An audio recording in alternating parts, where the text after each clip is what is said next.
எஜமா டேய் டேய் சத்தாடா எஜமா என்னடா சொல்ற நம்ம கொலை பண்ணனே நம்ம ஹேய் நீங்க கொலை டேய் நான் சொல்றது கேளுடா இந்த விஷயத்தை அப்படியே மூடி மறைச்சிடு உனக்கு தேவை காசு பணம் சொத்து சொக்க நாத்தர ஜமீனை நம்பி உன் பாக்கில் வராது வம்பி நீங்க என்னதான் கொடுத்தாலும் கொலையை ஜமீன்தார் செய்தன்னு யாருக்கு தெரியவே கூடாது உமேல சத்தியமா சொல்ல மாட்டேன் நாமளடா உமேல சொல்லிக்கடா ஜெயமல் சத்தியமா சொல்ல மாட்டேன் கணக்கு பிள்ளைங்கடா பாக்குறோம் கணக்கு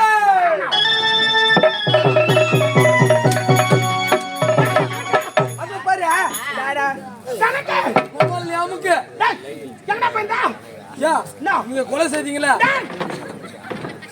முச்ச சொல்றதுக்கு இல்ல முச்ச சொல்லாத நீங்க கொலை செய்தீங்க உனக்கு காசு தர சொல்லாத அம்மா அத மூடி மறைச்சிட்டு வரேன் இப்போ நம்ம நாட்டுல யாருமே ஆளே இல்ல டேய் பக்கத்து நம்ம நாட்டுல இருந்த விவசாயிகள் எங்கடா போனாங்க மூட்டை போச்சு கட்டி பக்கத்து நாட்டுக்கு போயிட்டாங்க அடாடா ஜமீன்தார் அடித்து வரட்டுங்க மூட்டை போட்டு கட்டி ஓர விட்டா ஓட்டாங்க ஒருத்த கூட இல்ல பாருக்கு எங்கடா ஆளு ஆளே இல்ல என்ன செய்வதென்று ஒன்றுமே புரியவில்லை ஐயா டேய் கணக்கு அனைத்து கணக்கு நீ தான் பாக்குற வரவு செலவு கணக்கு உண்மைதான். வேலை வைப்பது வேலை எடுப்பதோ டேய் ஊர்ல ஒருத்தர் கூட இல்ல விவசாயிங்க கூலி வேலை செய்வதற்கு இப்ப என்ன பண்றது அறுவடை நெருங்கி விட்டது நான் ஆலோசனை உரைக்கிறேன் நீ ஆலோசனையா ஆமாங்க டேய் டேய் கணக்கு உன்னை தானா நான் நம்பினுங்கறேன் இந்த கணக்க நம்பு உன்னை மேல மேல மேல அனுப்பிச்சிடுறேன் என்ன மேல மேல அனுப்புறா அடடே காசு வச்சுதான் சொன்னங்க அடாடாடா காசு பணம் ஆமா ஐயா என்ன தெரியுமா செய்ய போறோம் என்ன செய்ய வேண்டும் இருக்கவே இருக்குது உங்க மாமனாருடைய ஊரு உங்க மாமனாருடைய ஊரு இது வரைக்கும் நீங்க பொண்ணோ பொருளோ நகையோ நட்டு அதை கேட்டிருப்பீங்களா டேய் ஜமீன்தாருக்கு இல்லாத பணமா காசா கோடி கோடியா குவிச்சு வச்சிருக்கிறேன் அதனால 1000 ஏக்கர் நிலம் வச்சிருக்கிறேன் வரதட்சணை ஒரே ஒரு ரூபாய் கூட வாங்குனதில்லை இது வரைக்கும் கேட்டது கிடையாது கௌரவ குறைச்சல் ஆனால் இப்ப என்ன தெரியுமா கேட்க போறோம் என்ன கேட்க போறோம் வேலைக்கு ஆட்கள் 500 ஆட்களை கேட்க போறோம் டேய் யாரு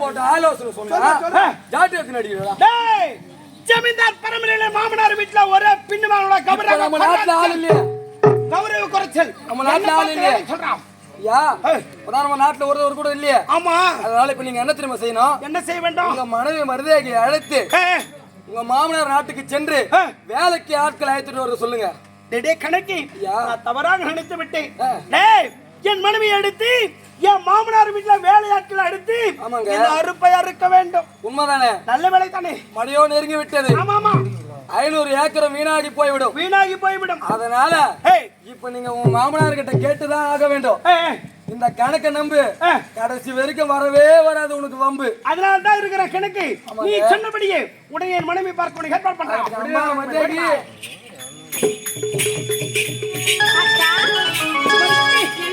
ஐயோ ஐயோ ஐயோ நலமாக இருக்கிற ஐயா பலமாக இருக்கிற ஐயா சரியா சாப்பிடுறியா ஓட ஓட ஒழிச்சு போய்க்கிறான் ஓடு வாடோ இழைச்சு போயிட்டியே அதனால பலாசுல மாதிரி உழைச்சு போயிட்டியேன்னு சொன்னேன் இத பாரு சாப்பிட செய்து வச்சா அனைத்து நீங்க தானே சாப்பிடுறீங்க நல்லா பேரிங் கொண்டு பேர் ஆயிட்டு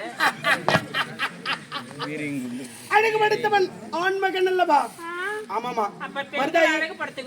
அதனால தான் உன் பின்னால சுத்தினுங்கறான் ஆமா மருதேவி அழகாக இருக்கிறாயா அரண்மனையிலே 3 வேளை அழகாக உண்டு கொண்டு இருக்கிறாயா யாதொரு குறையுமே இல்ல என்னை திருமணம் முடித்த நாள் முதல் உன் தந்தை வீட்டுக்கு நீ போயிருக்கிறியா இல்லையே இது விழா அனுப்பிச்சதே கிடையாது ஆமா ஒரு பின்னாது வாங்க சொல்லுகிறனா இல்லைங்க கௌரவ குறைச்சல் ஜமீன்தாருக்கு ஆமா ஆமா அப்படி இருக்கும்போது நமக்கு இல்லாத பணமா கோடியா அதனால சொல்லவே இல்லை இப்போ உங்கள்கிட்ட ஒண்ணு கேட்க ஏன் கிட்டியா ஆமா என்னங்க அவ்வளவு வருஷத்துக்கு போய் அப்புறம் கீழே வந்துட்டீங்க மனைவிடத்துல மனசு விட்டு பேசினா எல்லா கஷ்டமும் போயிட்டு சொல்லுவாங்க ஆமா அதனால இப்ப என்கிட்ட பேச போறீங்க மனசு விட்டு சரி பேசுங்க என்ன பேச போறீங்க அது மட்டும் ஒரு டைம் கட்டி பிடிச்சிட்டோம்னா கட்டி பிடிக்க பாருங்க நாளைக்கு பொங்கல் வந்தா தான் கட்டி பிடிப்பாங்க டேய் நான் கட்டி சொல்ல உன்னை கட்டி தழுவ வேண்டும் என்று கூறுகிறேன் அவ்வளவு ஆசை கிட்டவா ஐயோ என்ன மச்சா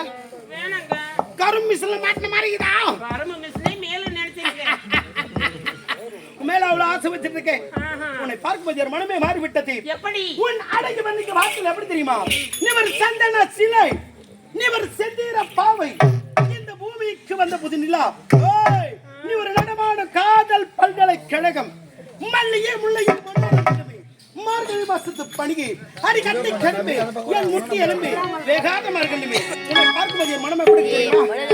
ஐயோ ஐயோ என்னங்க முடியாதா முடியாதா என்னங்க அடடா அட சின்ன கண்ணா அது ரெண்டு தனியா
எப்படி தெரியுமா? ஜிங்கு ஜிங்குன்னு நடக்கிற நடக்கிற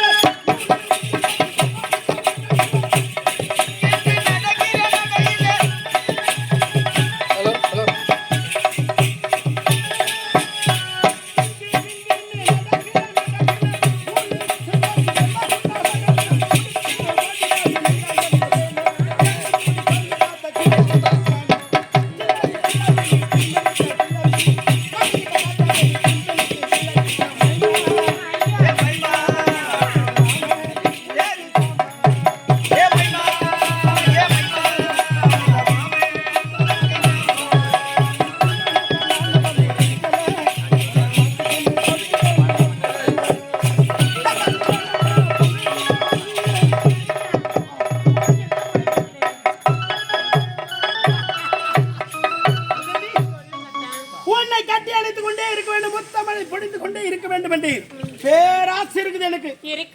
ஆமா, இருந்தாலும் கூட கடமையில் கண்ணியத்தோடு இருக்க வேண்டும். வயல 500 ஏக்கர் நெல் விளைந்து கொண்டே இருக்கிறது. நெல்மணிகள் தலை சாய்ந்து விட்டது. மேக கூட்டம் வந்து கொண்டே இருக்கிறது. இந்த மழைவர காலத்துல அறுப்பு வேலை நடத்தவிட்டா நெல்மணிகள் வீணா போயிடும். சாப்பிடுறதுக்கே வழி இருக்காது. அதனால எனக்காக உங்களுக்காக உனக்கு தாலி கட்டிய கணவன் இதுவரையில மனைவிடத்துல ஒரே ஒரு வார்த்தை கேட்டதில்ல. உங்ககிட்ட ஒரே ஒரு வார்த்தை கேட்க போறேன். அந்த ஒரு வார்த்தை என்னன்னு சொல்லுங்களேன். என்ன தெரியுமா? சொல்லுங்க. நமது நாட்டில முச்சந்தி கிராமத்திலே விவசாயிகள் யாருமே கிடையாது. ஆனால் அறுப்பறுக்க வேண்டும் ஆளே இல்ல.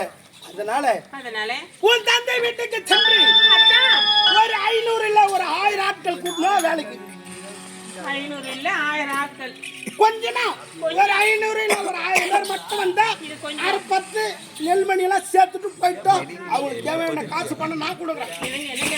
நிச்சயமா தான் சொல்றீங்களா என்னோட தாய் வீட்டுக்கு போக சொல்லி? சத்தியமா சொல்றேன். என் மன சம்மதத்தோடு உன்னை சந்தோஷமா அனுப்பி வைக்கிறோமா? சரிங்க. பத்திரமா போயிட்டு இப்போதே என்னோட 500 இல்ல 1000 ஆட்கள் வரணும். பத்திரமா போயிட்டு வரியா? இத பாருங்க. என்னமா 500 என்ன 1000 என்ன 2000 பேர் கூட்டிட்டு வரேன். அடடடா இதுக்கு தான் என் மனைவி. அதுதான் சொல்றேன். மனைவி என்றால் துன்பத்திலும் இன்பத்திலும் கூடவே இருப்பவள் மனைவி. அப்படி இருக்கும்போது என் மனைவி மருதேவி கணவன் வார்த்தை தட்டாமல் செய்வாள். வீட்டு வேலை தட்டாமல் செய்யும் மனைவி. உடனே செல்லை பேசுவதற்கு கால நேரம் தெரியவே இல்லை. நெல்மணிக்கு சாந்தி விட்டது. உடனே தாய் வீட்டுக்கு சென்று நான் பேசல.